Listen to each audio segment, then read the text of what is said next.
పెట్టుబడుల అవగాహనపై రేవంత్ మరియు గిరిబాబు గారు కండక్ట్ చేసే వెబినార్ కోసం ఈ నెంబర్కి కాల్ చేయండి. కోవిడ్ ముందు వరకు కూడా కేవలం 1.5 నుంచి 2 కోట్ల వరకు మాత్రమే ఉన్న డిమాట్ అకౌంట్ ఇవాళ 15 నుంచి 16 కోట్ల డిమాట్ అకౌంట్ ఇవాళ స్టాక్ మార్కెట్ నడుస్తున్నాయి.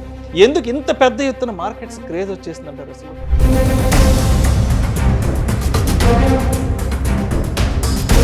స్టాక్ మార్కెట్ అనేది డబ్బు సంపాదించుకోవడానికి అత్యుత్తమమైన మార్గం అని అర్థమైంది. కానీ ఎలా చేయాలో, స్టాక్ మార్కెట్ అనేది ప్రపంచాన్ని శాసిస్తుంది. స్టాక్ మార్కెటే లేకపోతే ప్రపంచము లేదు, వ్యాపారము లేదు, మీకు ఆదాయము లేదు, నాకు ఆదాయము లేదు. సో ఈ స్టాక్ మార్కెట్ అనగానే బయట నుంచి చూసే వాళ్ళకు ఇదేదో ఒక భూతల స్వర్గం లాగా, ఇందులోకి వచ్చేస్తే ఇమీడియట్ డబ్బులు వచ్చేస్తాయి అంతే, స్టాక్ మార్కెట్ వెళ్తే డబ్బులు వచ్చేస్తాయి, ఇది ఒక రాంగ్ ఇంటర్ప్రిటేషన్, రాంగ్ అండర్స్టాండింగ్ వచ్చేస్తుంది. దాంతో ఎంటర్ అవుతున్నారు. అభివృద్ధి అనేది ఒక రాత్రిలో జరిగేది కాదు, అదొక ప్రక్రియ. ఆ ప్రక్రియ ప్రకారం జరగాలి అని అంటే మీకు నాలెడ్జ్ ఉండాలి, పేషెన్స్ ఉండాలి, డిసిప్లిన్ ఉండాలి. నమస్తే, వెల్కమ్ టు సుమన్ టీవీ. నేను మీ విష్ణు. ప్రస్తుతం నాతో పాటు ఈ షోలో పాల్గొనడానికి ఇద్దరు ఫైనాన్షియల్ ఎక్స్పర్ట్స్ నా ఎదురుగా ఉన్నారు. సో ఒకరేమో సీనియర్ ఫినాన్స్ ప్రొఫెషనల్ గిరిబాబు గారు అండ్ మరొకరు వచ్చేసి సర్టిఫైడ్ వెల్త్ మేనేజర్ రేవంత్. నమస్తే అండి. సో ఈ షోకి ఇవాళ ఎందుకు పిలిచానంటే, గత 4 సంవత్సరాల నుంచి స్టాక్ మార్కెట్స్కి విపరీతమైన క్రేజ్ వచ్చేసింది. సో ఇప్పటి వరకు స్టాక్ మార్కెట్లో దాదాపు 15 నుంచి 16 కోట్ల డిమాట్ అకౌంట్లు ప్రస్తుతానికి ఉన్నాయి. సో ఎందుకు అసలు స్టాక్ మార్కెట్స్కి ఇంత పెద్ద ఎత్తున క్రేజ్ ఏర్పడుతుంది? స్టాక్ మార్కెట్స్లో నిజంగా డబ్బు సంపాదించుకోవడం అనేది సాధ్యమా కాదా? సో ఈ వీడియో ఎవరికి ఉపయోగపడుతుంది, ఈ వీడియో వల్ల ఎవరికి ఎటువంటి నాలెడ్జ్ వస్తుందంటే, ఎవరైతే ఈ స్టాక్ మార్కెట్స్కి కొత్తగా అట్రాక్ట్ అవుతున్నారో, స్టాక్ మార్కెట్స్ అనేవి డబ్బులు సంపాదించుకోవడానికి ఒక భూతల స్వర్గం లాంటిది అన్న అభిప్రాయంలో ఎవరైతే ఉన్నారో అటువంటి వాళ్ళకి కనువిప్పు కలిగించే విధంగా ఈ వీడియో ఉండబోతుంది. సో ప్రస్తుతం నా ఎదురుగా గిరిబాబు గారు అండ్ రేవంత్ గారు ఉన్నారు. అండ్ వారితో మాట్లాడదాం. సార్ నమస్తే. సార్ గిరిబాబు గారు నమస్తే అండి. సో గిరిబాబు గారు, నేను ఇంటర్వ్యూలో చెప్పాను, కోవిడ్ ముందు వరకు కూడా కేవలం 1.5 నుంచి 2 కోట్ల వరకు మాత్రమే ఉన్న డిమాట్ అకౌంట్ ఇవాళ 15 నుంచి 16 కోట్ల డిమాట్ అకౌంట్లు ఇవాళ స్టాక్ మార్కెట్ నడుస్తున్నాయి. ఎందుకు ఇంత పెద్ద ఎత్తున మార్కెట్స్ క్రేజ్ వచ్చేసిందంటారు అసలు? అవునండి, మీరు చెప్పింది అక్షర సత్యం. 2020 ముందు వరకు ఇండియాలో మొత్తం డిమాట్ అకౌంట్లు ఒక 2 కోట్లు ఉంటే అందులో యాక్టివ్ డిమాట్ అకౌంట్స్ కనీసం 50 లక్షలు కూడా ఉండేవి కావు, యాక్టివ్ డిమాట్ అకౌంట్స్. కానీ ఇవాళ రోజున ఈ మొదటి 2 కోట్లు రావడానికి 30 ఏళ్ళు పట్టింది. కానీ ఇవాళ 2 కోట్ల నుంచి 16 కోట్ల డిమాట్ అకౌంట్ రావడానికి జస్ట్ 4 ఇయర్స్. మనం 2020 ఏప్రిల్ నుంచి చూస్తున్నాము, 2024 జూన్ వరకల్లా more than 15-16 crore demat accounts వచ్చేసాయి. అందరూ ఫస్ట్ కోవిడ్ టైంలో ఇంట్లో ఖాళీ కూర్చొని ఏం చేయాలి అనుకున్నప్పుడు ఫస్ట్ కనిపించింది స్టాక్ మార్కెట్. ఎందుకంటే ఆ కోవిడ్ టైంలో అంతా ప్రపంచమంతా లాక్డౌన్ అయ్యి ఉంటే కూడా పనిచేసింది ఒకే ఒకటి, అది స్టాక్ మార్కెట్. దాంతో అందరూ ఖాళీ కూర్చోసరికి ఏంటి స్టాక్ మార్కెట్ అని రీసెర్చ్ చేయడం మొదలుపెట్టారు. ఆ రీసెర్చ్ చేస్తే వాళ్ళకి అర్థమైంది ఏంటంటే, స్టాక్ మార్కెట్ అనేది అంటే అర్థమైందని చెప్పలేను నేను, స్టాక్ మార్కెట్ అనేది డబ్బు సంపాదించుకోవడానికి అత్యుత్తమమైన మార్గం అని అర్థమైంది. కానీ ఎలా చేయాలో, ఇది ఎంత బెటర్గా చేస్తే మన యొక్క లైఫ్ సెటిల్ అవుతుంది అనేది అర్థం కాలేదు. కానీ ప్రతి ఒక్కళ్ళు కూడా ఇందులో ఏదో ఉంది, నేను కూడా వేలు పెట్టాలి, సంపాదించాలని మాత్రం ప్రయత్నం చేస్తున్నారు. అలా ప్రయత్నం చేయడంలో 90% మంది వేళ్ళు కాల్చుకుంటున్నారు, చేతులు కాల్చుకుంటున్నారు. అది మన సెబీ రిపోర్ట్ చెప్తూనే ఉంది.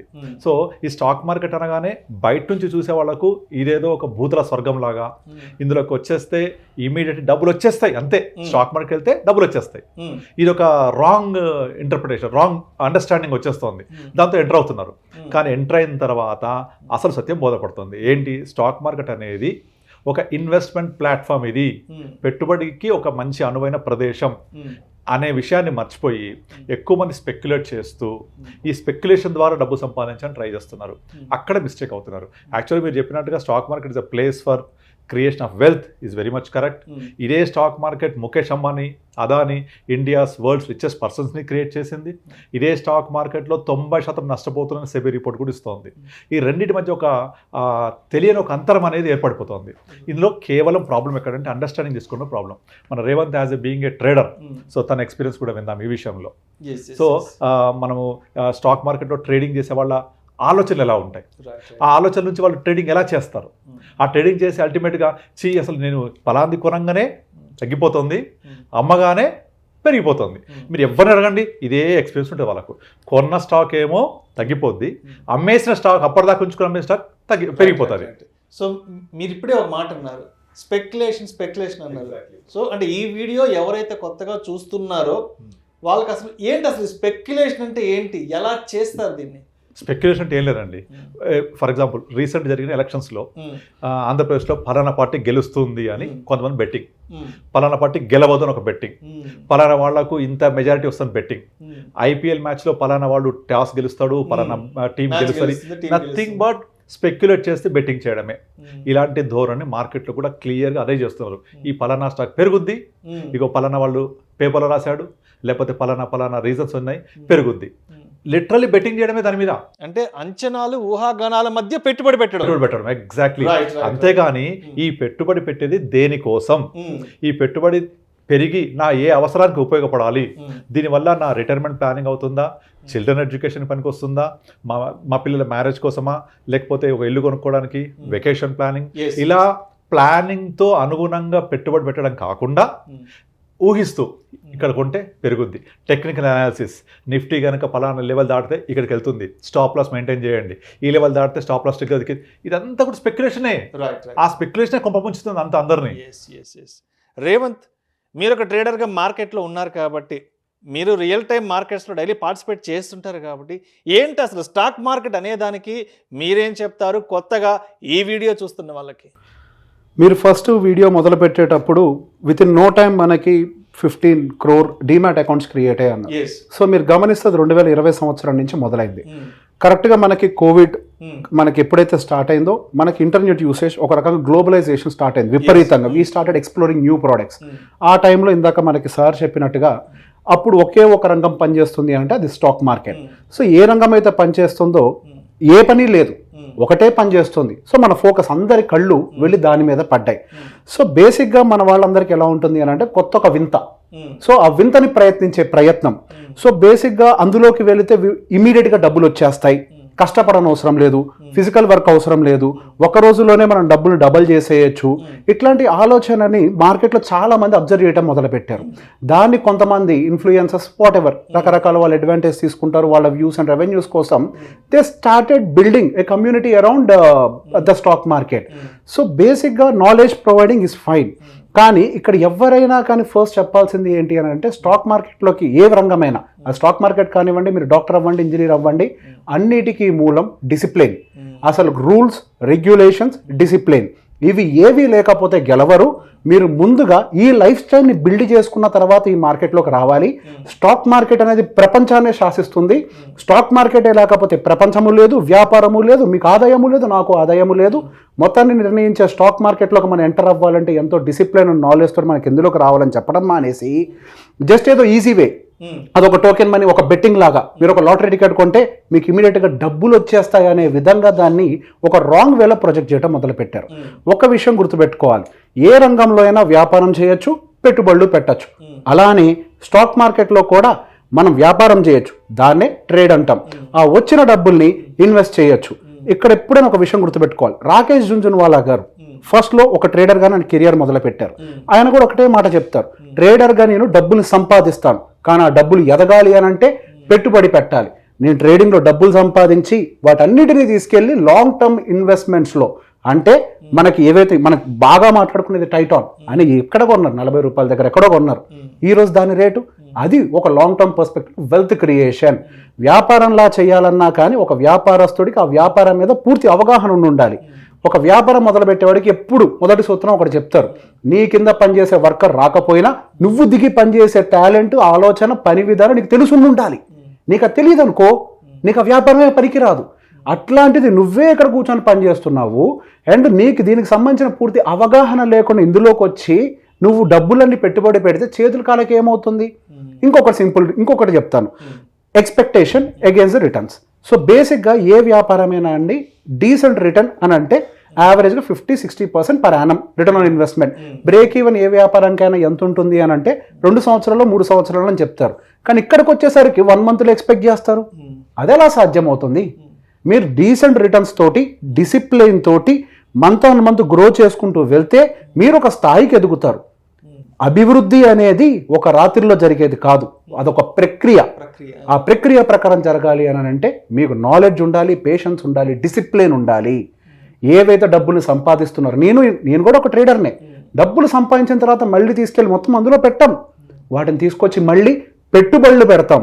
త్రూ మ్యూచువల్ ఫండ్స్ అయి ఉండొచ్చు, ఈటీఎఫ్ అయి ఉండొచ్చు, లేదా లాంగ్ టర్మ్ పర్స్పెక్టివ్ స్టాక్స్ అయి ఉండొచ్చు. మీరు స్టాక్ మార్కెట్ని స్పెక్యులేటివ్ మైండ్ సెట్ తోటి చూస్తే మీ రిజల్ట్ కూడా స్పెక్యులేటివ్ లాగానే వస్తుంది. మీరు దాన్ని ప్రాపర్గా వ్యాపారం లాగా చూస్తే రిటర్న్స్ ఇస్తుంది. ఇన్వెస్ట్మెంట్ పాయింట్ ఆఫ్ వ్యూలో చూస్తే వెల్త్ని క్రియేట్ చేస్తుంది. అది మీరు చూసే చూపులో ఉంటుంది.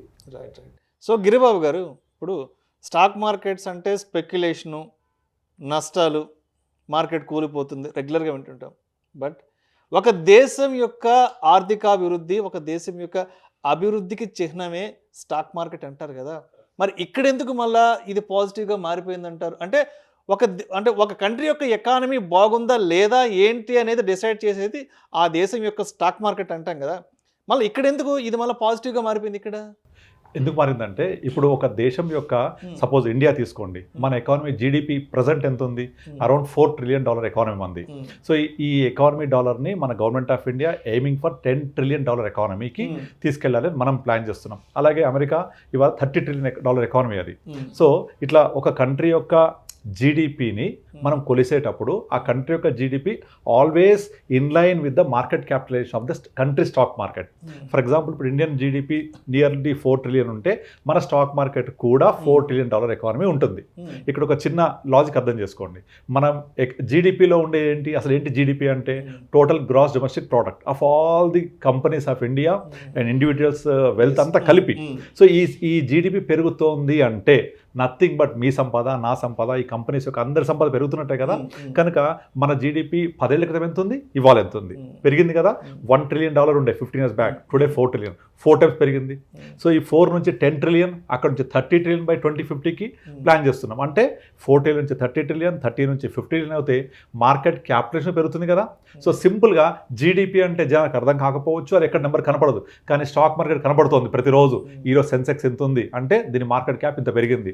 మొన్న June 4th నాడు మార్కెట్ తగ్గినప్పుడు 30 లక్షల కోట్ల మదుపర్ల సంపద ఆవిరి అని చెప్పారు. అంటే single day.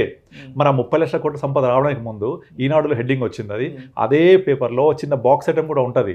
2014లో total market cap 50 lakh crore, 2019లో total market cap 150 lakh crore, ఇవాళ నియర్లీ 400 lakh crore. ఈ పెరుగుదల అయిందే, దీన్ని బట్టిన టైం ఎంత? 5 years పట్టింది. అదే ఎప్పుడైనా సరే కన్స్ట్రక్ట్ చేయడానికి ఎన్ని రోజులు పడుతుంది? 2 years, మినిమం 1 year. కూల్చాలంటే 2 రోజులు 3 రోజులు.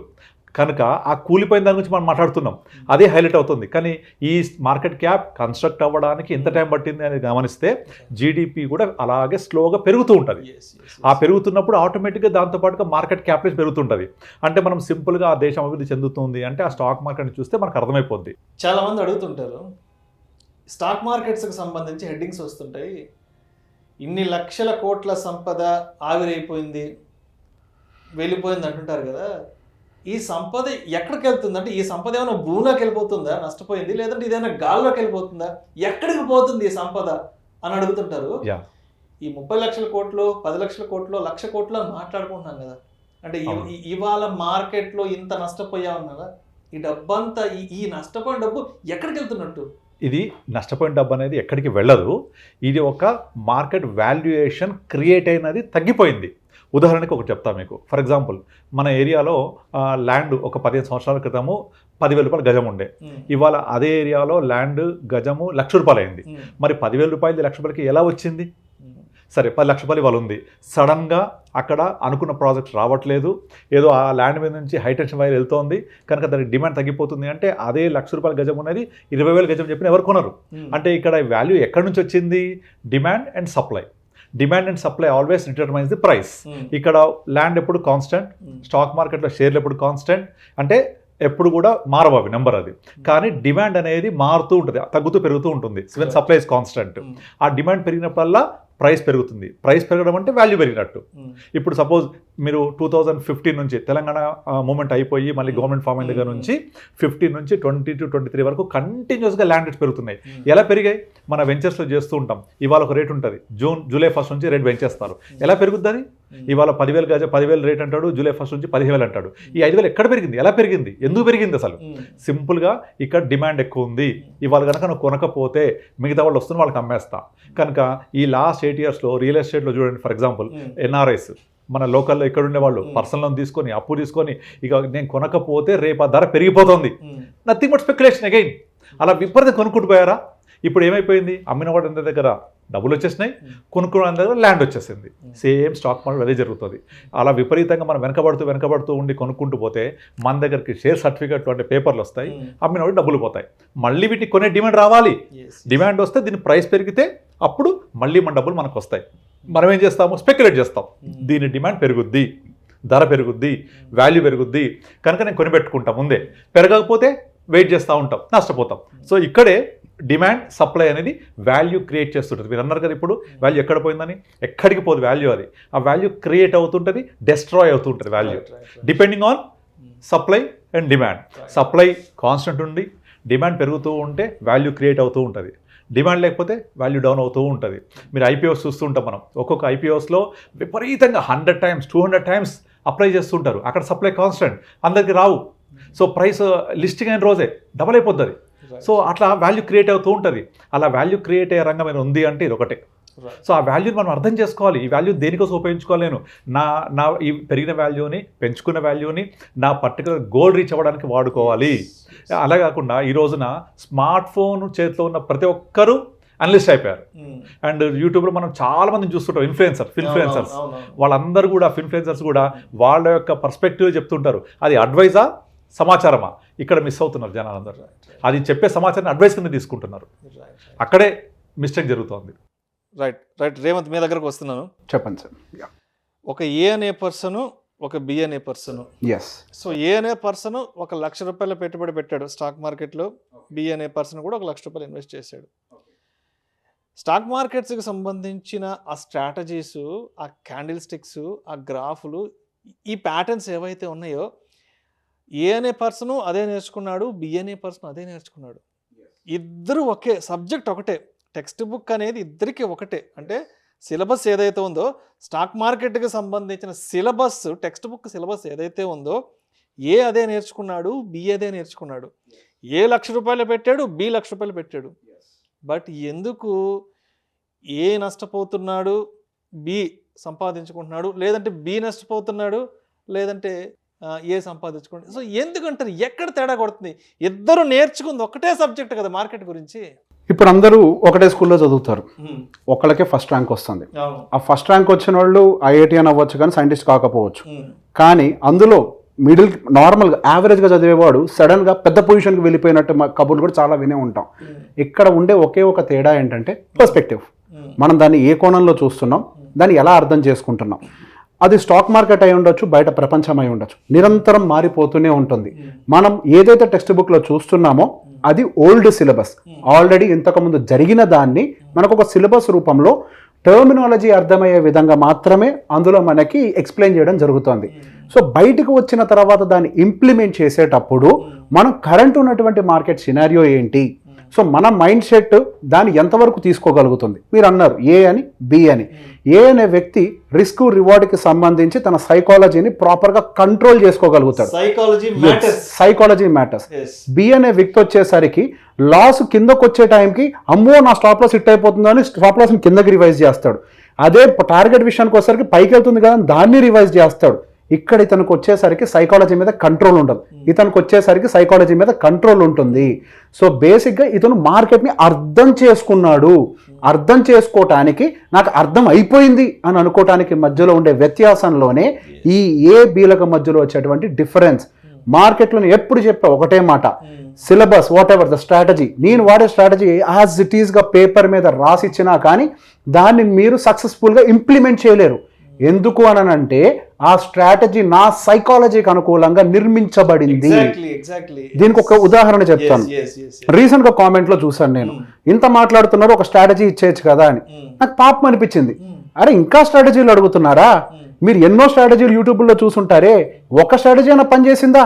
మీరు నిజంగా అడగాల్సింది ఏంటి అని అంటే, సార్ స్ట్రాటజీలు కాదు, ఇందులో ఎమోషనల్గా ఎట్లా స్ట్రాంగ్ అవ్వాలి, నా బుద్ధి ఎట్లా బలపడాలి, నేను మార్కెట్ని ఎలా పర్స్పెక్టివ్లో చూడాలి, ఒక న్యూస్ని రీడ్ బిట్వీన్ ద లైన్స్ అంటామే, స్టాక్ మార్కెట్లో పర్ఫెక్ట్గా అప్లై అవుతుంది అది. ఆ రీడ్ బిట్వీన్ ద లైన్స్ని ఎలా చదవాలి, న్యూస్ని, ఆ న్యూస్ని మార్కెట్కి ఎలా అప్లై చేసి నేను చూసుకోవాలి, ఈ విషయాలు అడుగుంటుంటే నేను ఇంకా చాలా హ్యాపీగా ఫీల్ అయ్యేవాడిని. మన దగ్గర ఉన్న వాళ్ళలో మెజారిటీ ఆఫ్ ద రీటైలర్స్ డిపెండెంట్గా ఉంటున్నారు. టెక్స్ట్ బుక్ రూల్ ఇది కావాలి, అది పనికిరాదు, మీరు ఎలా నేర్చుకోవాలో తెలుసుకోండి. మీరే ఒక విమానం తయారు చేస్తారు, నాకు విమానం కావాలని అడగండి, విమానం తయారు చేసే విధానం తెలిస్తే 10 విమానాలు తయారు చేస్తారు. సో గిరిబాబు గారు, మీ దగ్గరకు వస్తున్నాను. అసలు ఎలాంటి మైండ్ సెట్ ఉన్నవాడు మార్కెట్లోకి రావాలి అంటారు? చాలామంది అడుగుతుంటారు, మేము స్టాక్ మార్కెట్ని కెరీర్గా తీసుకుందాం అనుకుంటున్నాము, మేము కూడా ఫుల్ టైం మార్కెట్లో స్పెండ్ చేద్దాం అనుకుంటున్నామని చాలామంది అడుగుతుంటారు. ఆ మాట అడగాలి అంటే అసలు అతనికి ఉన్న క్వాలిఫికేషన్ ఏంటి? ఎస్, నేను మార్నింగు 9:30 నుంచి 3:34 వరకు మార్కెట్లో ఉండాలి అంటే అసలు నిన్ను నువ్వు ఏ విధంగా పరీక్షించుకోవాలి, అంటే ఎటువంటి విషయాలను ఆ వ్యక్తి తన వైపు నుంచి చెక్ చేసుకోవాలి అంటారు అసలు ఫస్ట్? గుడ్ క్వశ్చన్ అండి. ఇంతకుముందు రేవంత్ చెప్పినట్టుగా first discipline and reading between the lines, psychology of the trader, ఇవన్నీ అర్థం చేసుకోవాలి. ఇంత అర్థం చేసుకున్న తర్వాత first of all you should have a clarity whether you want to be a trader or speculator or a investor. ఒకటి ఇక్కడ నా అనుభవంతో చెప్తున్నాను. ఇప్పుడు స్టాక్ మార్కెట్లో మీరు ట్రేడర్గా రావాలి, నేను నా కెరీర్ని పెంచుకోవాలి ట్రేడర్ అనుకుంటే మీరు ఎప్పటికీ సక్సెస్ కాలేరు. Trader can never success.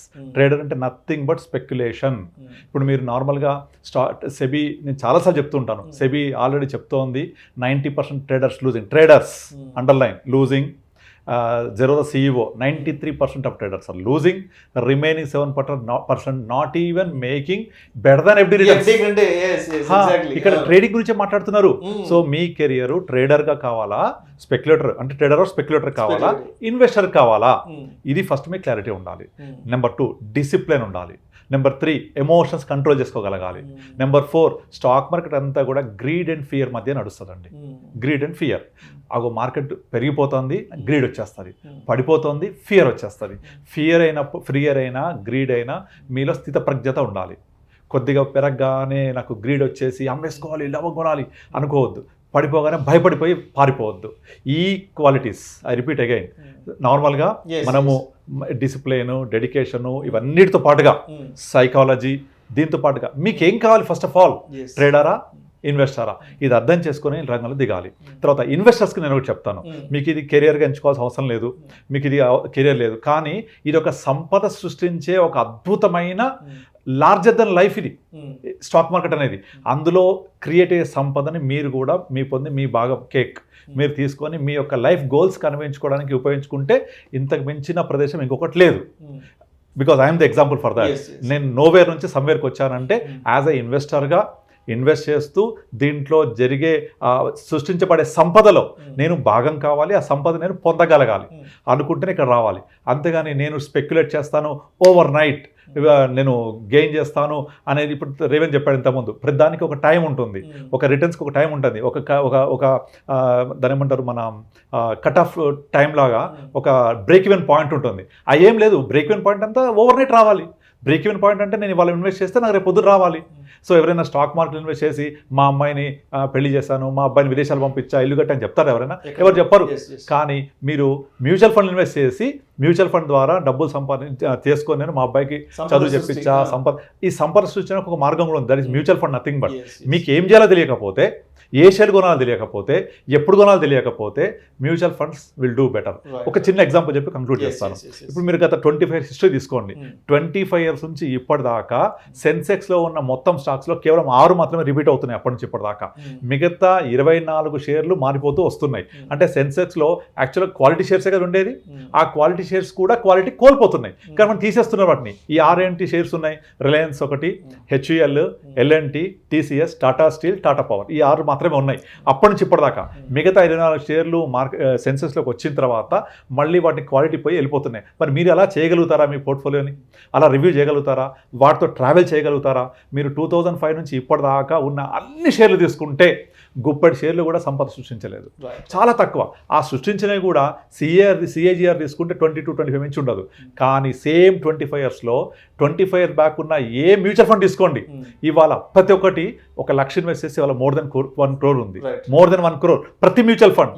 కానీ మొత్తం 25 ఇయర్స్ బ్యాక్ ఉన్న మొత్తం షేర్స్ లిస్ట్ తీసుకుంటే అందులో కనీసం ఒక 20-30 షేర్లు కూడా సంపద సృష్టించలేకపోయారు. ఆ 25-30 షేర్లలో మీరు ఎన్ని హోల్డ్ చేయగలుగుతారు, ఎన్ని కొనగలుగుతారు, ఎన్ని ఎంచుకుంటారు? ఒక ఎగ్జాంపుల్ చెప్తాను. బజాజ్ ఫిన్సర్వ్ 2008-9-10లో ₹50 ₹100 ఉంది. ఎంతమంది హోల్డ్ చేశారు ఇప్పటిదాకా? ఇదే సంపద సృష్టించడం అంటే. ఇన్వెస్ట్మెంట్. ఆ ఇన్వెస్ట్మెంట్ అనే లాజిక్ మిస్ అయిపోయి ఓవర్ నైట్, ఇప్పుడు ఇంతకుముందు రేవంత్ చెప్పినట్టు ఓవర్ నైట్ నేను గెయిన్ అవ్వాలి, ఓవర్ నైట్ నాకు బ్రేక్ ఈవెన్ రావాలి, అలా స్పెక్యులేట్ చేయడం వల్లే నష్టాలు వస్తున్నాయి. ఆ స్పెక్యులేట్ చేయడం వల్లే ఇబ్బంది పడుతున్నారు జనాలు. Right, thank you so much Giribabu గారు. థ్యాంక్ యూ అండి. Thank you so much Revanth thank you అండి. సో ఈ వీడియో యొక్క ప్రధాన ఉద్దేశం ఏంటంటే, కొత్తగా మార్కెట్లోకి వచ్చే వాళ్ళు ఎటువంటి తప్పులు చేయకూడదు, ఒక డిసిప్లైన్డ్ ఇన్వెస్ట్మెంట్ బిహేవియర్ ఏ విధంగా ఉండాలి, ఎటువంటి మైండ్ సెట్ ఉన్న వాళ్ళు మార్కెట్స్లోకి అడుగు పెట్టచ్చు అనే విషయం గురించి ప్రేక్షకులకు ఒక మంచి సమాచారాన్ని చేరవేయాలనే ఉద్దేశంతో ఈ వీడియో చేసాము. సో ప్రేక్షకులు కూడా సహృదయంతో స్వీకరించగలరు. Thank you sir. Thank you అండి. సుమన్ టీవీలో మీ పర్సనల్ అండ్ బిజినెస్ ప్రమోషన్స్ కోసం కింది నెంబర్కి కాంటాక్ట్ చేయండి.